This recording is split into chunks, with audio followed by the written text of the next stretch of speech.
In 1943, the difference between life and death on the front lines often came down to seconds. American soldiers were fighting across Europe and the Pacific, relying on ammunition sent from home. But there was a deadly flaw in the system, one that wasn't discovered by a general or a scientist, but by a 51-year-old mother working in an Illinois factory. Her name was Vesta Stoudt. She worked at the Green River Ordnance Plant, inspecting and packing boxes of rifle grenades. At the time, the military sealed these ammo boxes with paper tape and then dipped the entire box in wax to make it waterproof. To open the box, soldiers had to pull a small paper tab. Vesta, who had 2 sons serving in the Navy, noticed a terrifying problem. The paper tops were flimsy. In the factory, they often tore off. She realized that if a soldier was under enemy fire with muddy or frozen hands and that top broke, he would be left frantically clawing at a wax-sealed box while bullets flew around him. He would be defenseless. Vesta had an idea. Why not use a strong, waterproof cloth tape instead of the weak paper one? It would seal the box but peel off in one clean strip.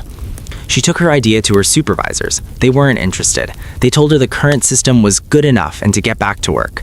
But Vesta Stoudt wasn't just an employee. She was a mother with children in harm's way. She couldn't sleep knowing her idea might save them, yet nobody would listen. So she did something incredibly bold. On February 10, 1943, she sat down and wrote a letter directly to the President of the United States, Franklin D. Roosevelt. In her letter, she didn't ask for money or fame. She simply explained the flaw and her solution, writing, "I suggested we use a strong cloth tape. We can't let them down."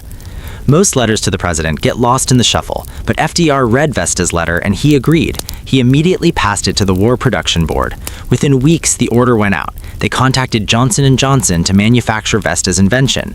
They created a tape made of a rubber-based adhesive applied to a durable cotton duck fabric backing. Because it was waterproof, like water off a duck's back, the soldiers called it duct tape. It was an instant game changer. Soldiers didn't just use it for ammo boxes, they used it to fix jeeps, patch tents, and repair boots. Vesta Stout's refusal to take no as an answer didn't just fix a packaging error, it gave the world the most versatile tool in history. The grandmother from Illinois had solved a problem the military didn't even know it had.